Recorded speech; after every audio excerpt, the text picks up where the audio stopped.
You're listening to the Trailblazers Podcast, episode 86.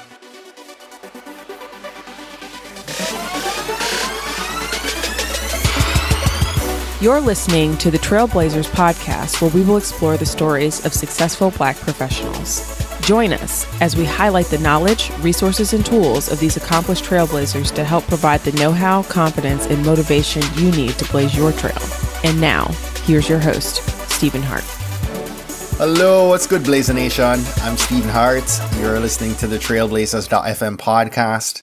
At the time of this episode going live, we're now into mid-September of 2017, and I don't often date our episodes, but the past few weeks, and even still now, we've been seeing catastrophic events with hurricanes Harvey in Texas and Irma now having passed through the Caribbean and looking like it's en route to a connection with Florida. And so I just wanted to encourage you guys right up front to keep our brothers and sisters down south in prayer. Woke up this morning to news of Barbuda and Anguilla and St. Martin having experienced so much devastation. I'm being told that more than 90% of the buildings have been destroyed on a couple of those islands. And, processing that, it's one thing for you to lose your home, but it's another thing entirely for you to look around and almost everything around you in your community is sitting in rubbles. And I just can't help but think of the newborn babies and even the older folks that will need to survive this. And for other trailblazers that are in these locations, many of them don't have a job to go back to because those buildings have been destroyed. And so there's that concern for the weeks and the months ahead, really, on how they navigate this period. And I found that it provided me some perspective because even coming into this week, I felt very stressed about my own life right now and just having taken on a bit more than I should have in this season. But looking at this, I have quickly realized that most of the people in the Caribbean this morning or in Texas right now would probably gladly trade my stress for theirs. And so just ask again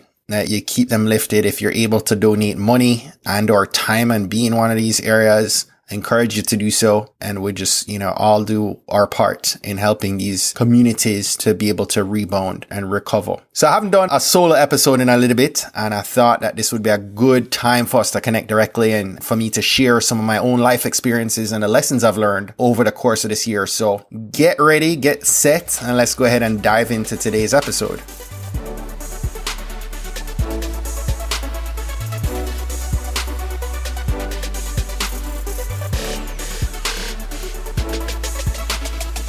Hey guys, so I've talked with so many listeners over the course of the year, and especially in the last couple months, I've been connecting with several of our diehard Trailblazer listeners, and I feel the sense that, we're both on this journey together. And I've shared with so many of you that I truly feel like the experience of being the host of this podcast has been me receiving another degree. All the wisdom and the knowledge that I've gained doing research and hearing these stories and just these amazing trailblazers pouring out their wisdom has impacted me in a tremendous way, in a positive way. And most of you know, Trailblazers is a side hustle for me. I work full-time for a small software firm. I do marketing and communications. And day to day, I'm doing the roles that maybe 4 or 5 people would do in a larger company. I pretty much manage events and logistics for several exhibitions around the world and several live events. I do a lot of digital marketing, anything from web to email to marketing automation. And the part I love most is branding, right? And over the last couple of years, I was able to help the company I'm with to rebrand and bit by bit kind of improve their brand identity and their messaging, and making sure that now I'm working to have their messaging be more clear and direct and valuable.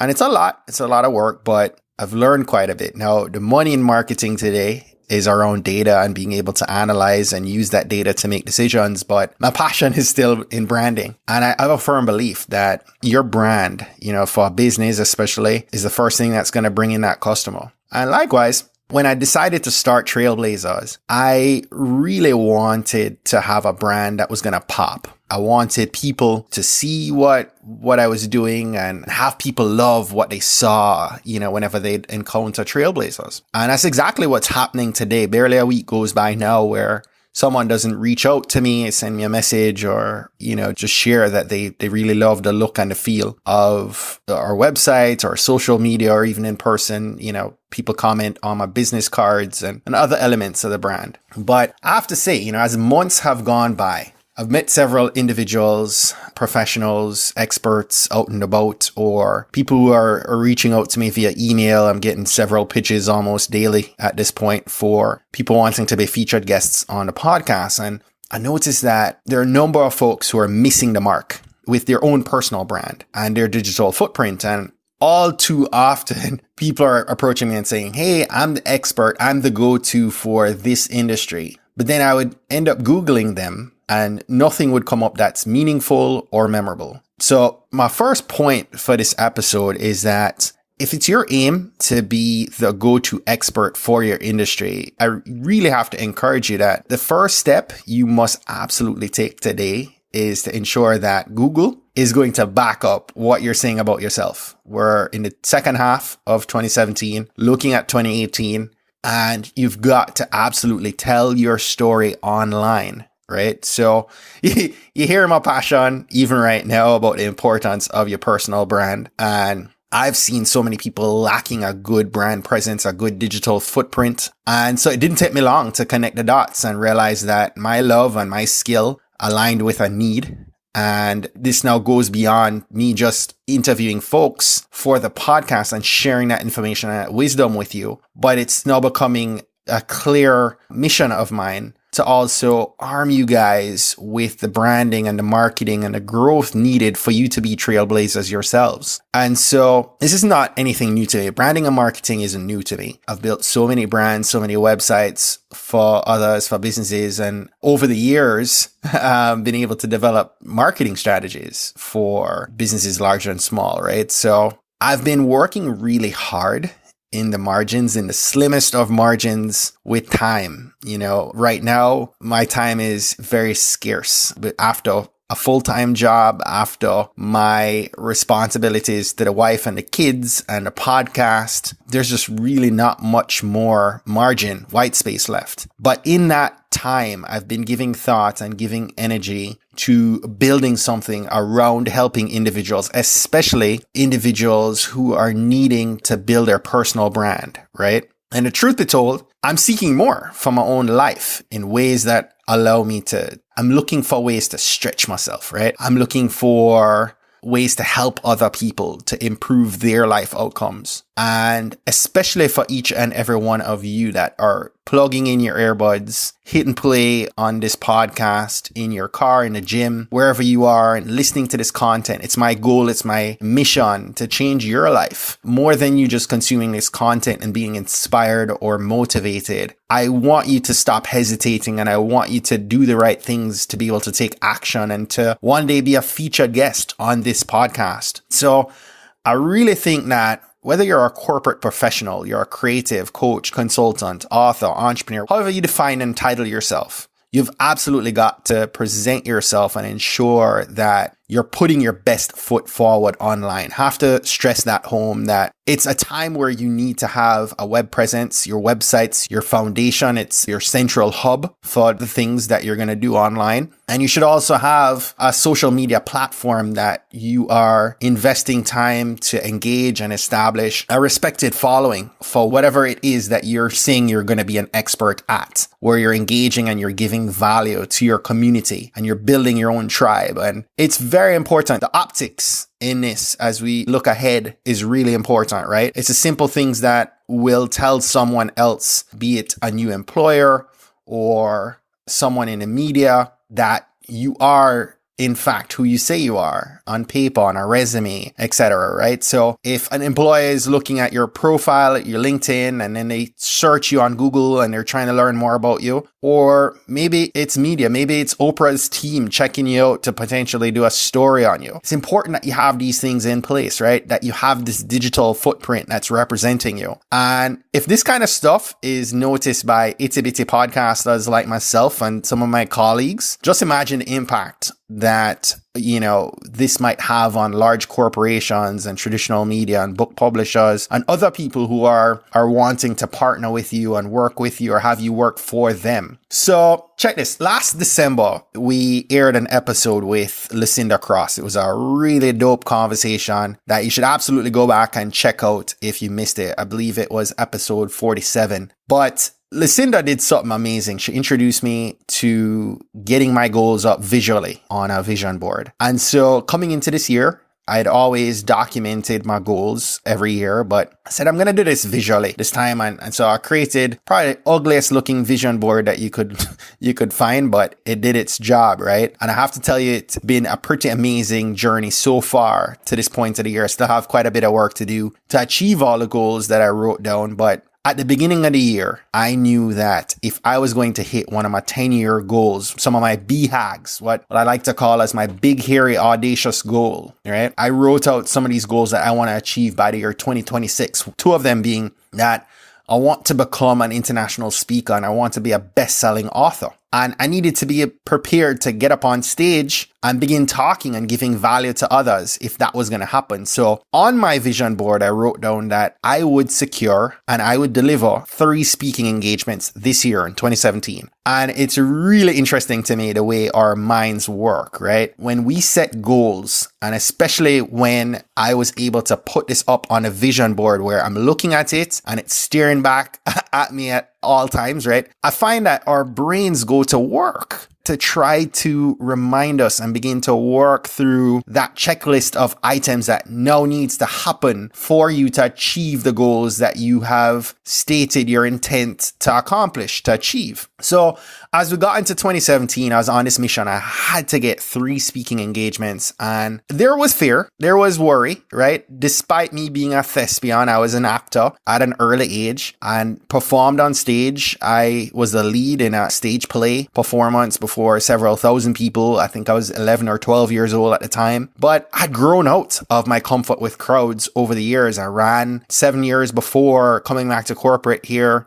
I was running my own home-based business. And so I wasn't around large crowds. And so even today, if I'm to get up and talk impromptu in front of even a dozen people at a work event, it's not unusual that my voice sometimes cracks. And it takes a while, right, for me to kind of warm up. And as soon as my heart and my knowledge takes over, usually I'm fine. You hear the passion in my voice as you do on the podcast. But, this year I said, Stephen, I am going to suck up that fear. I'm going to eat that fear for breakfast and I'm going to go at being a speaker on a big stage. And so I said, let's give podcast movement a go. And so I sent podcast movement my pitch. And guess what? We got accepted and I got accepted to 2 other engagements as well. Right. And so as the months have come on, I've been excited, I've been nervous, and every feeling, every emotion in between. And yes, I am a podcaster, and yes, I do speak to, I think now we're on average maybe talking to 1,000 people a week based on our downloads. But I don't see you guys. And as my daughter would often say, that is just talking to himself in the basement, which is sort of true.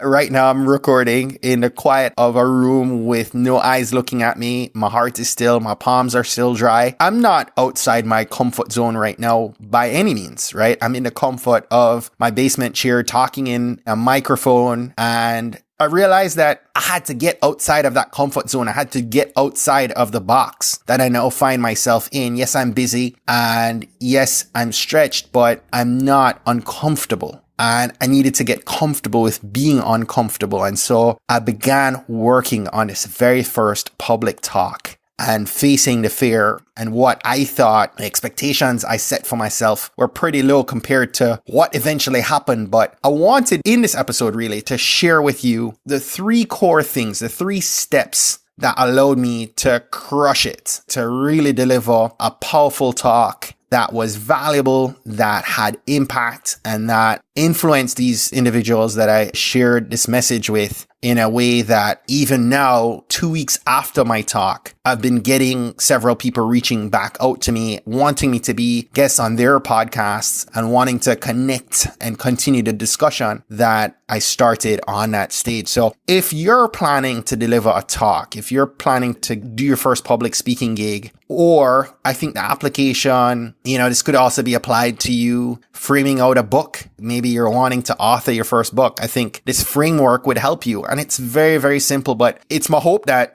some or all of these tips would help you in some way. So here are my 3 steps, my 3 tips to you as you look to hopefully crushing your first public speaking opportunity or your first book opportunity. So the first thing is you absolutely must be very deliberate in your planning and layout. Right. So I want you to plan. When I started this, after I received notice of being accepted to the podcast movement stage, I have to say, for several weeks, I felt challenged. I felt stuck trying to get all my thoughts out in an organized way. And I realized that I was thinking maybe the talk is going to be 20 or 30 minutes. And I found out it was a 45-minute talk. I'd never delivered a 45-minute speech before. And so I was a little bit nervous, thinking that was too much time. Then as time passed and I began to get my thoughts out, of course, I have all these thoughts would flood into my mind nonstop. I realized it wasn't enough time. And so one evening I'm stuck in rush hour traffic. My mind is just going 100 miles a minute. And the idea hit me to put this all out on a board, kind of sort of like my vision board in a way. And so I made a U-turn. I drove to Staples that evening. I went ahead and purchased a big poster board, a big black poster board, and also got some different color sticky notes. And I got home, I pinned the poster board up on a wall in my basement, and I began creating columns. And I would group each column by topics and then subtopics that I'd want to speak about. And so, for example, with the talk I delivered at Podcast Movement, there are columns for branding, there are columns for marketing, there are columns for web. And so like with the web, for example, there were other sticky notes below it in the same color for the importance of SEO or being mobile responsive, the effects of images on the website and having clean URLs. And so I was able, like the vision board, this was something that was tangible. It was visible. It allowed me to organize my thoughts very clearly. And then once I did that, I sat down in front of the board and I was able to step into the second phase of things. So step 2 was me writing out the talk. I'm a big believer in writing out what you want to say, exactly how you'd want to say it. And there are a lot of people that will tell you that it's a waste of time and you should just make bullet points, which is cool, but that's cool when you know what you're going to say. And oftentimes you don't generate and develop the confidence the first few times if you only have bullet points and you're just speaking ad lib, right? So what I would encourage you to do is write it out, flesh it out. Write it out entirely, exactly the way you'd want it to be said. Speak it out. Record yourself if you need to. You have a voice memo app on your smartphone, and it allows you to optimize your delivery, your content, and feel out where there are opportunities for you to engage and interact and have dialogue with your audience, which is huge. It's really, really important, right? That it's not just this one-way street, right? That you're engaging with them and getting feedback from them as you go along. And as you begin to flesh this out, you begin to feel out what that deck, what that PowerPoint might start to look like in terms of what copy needs to be shown, because you're not going to show all of what you wrote out, right? You're just going to make the key points seen, right? And seen both in copy and in images. And as you review that copy and the images and your deck over and over again, you're going to find yourself asking yourself a very key question. Am I bringing value to my audience in this slide, in this image, in this statement? And if not, then you're able to keep working and reworking the content that you're delivering.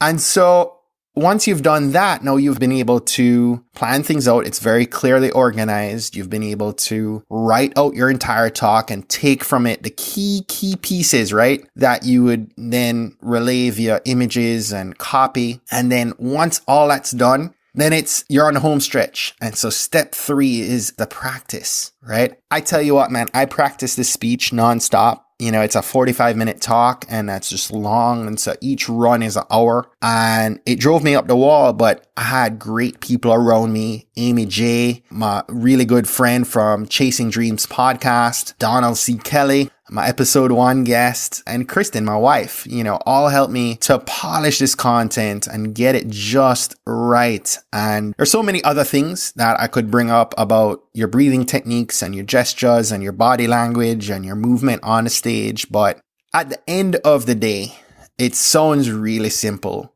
but this step 1, 2, 3 to plan, to write, and to practice, it just brings things home in a clear way, right? And again, the application could be for your first public talk. It could be for writing your first book or for you creating any other type of content, right? I think it's just a good, clean, clear way for you to put your thoughts into action and to begin to take the steps forward to making your dreams a reality and being able to blaze your trail, right? And all of this is not about me. Again, it was never about me. My BHAG, my big, hairy, audacious goal and the mission that I've set for myself over the next 10 years is to help 100,000 people or more to brand, market, and grow their amazing personal brand. And if I didn't plan, write, and practice this talk over and over and over again, I'd probably have given in to the cracks in my voice. I probably would have lacked the confidence and lacked the delivery. And truth be told, I'd probably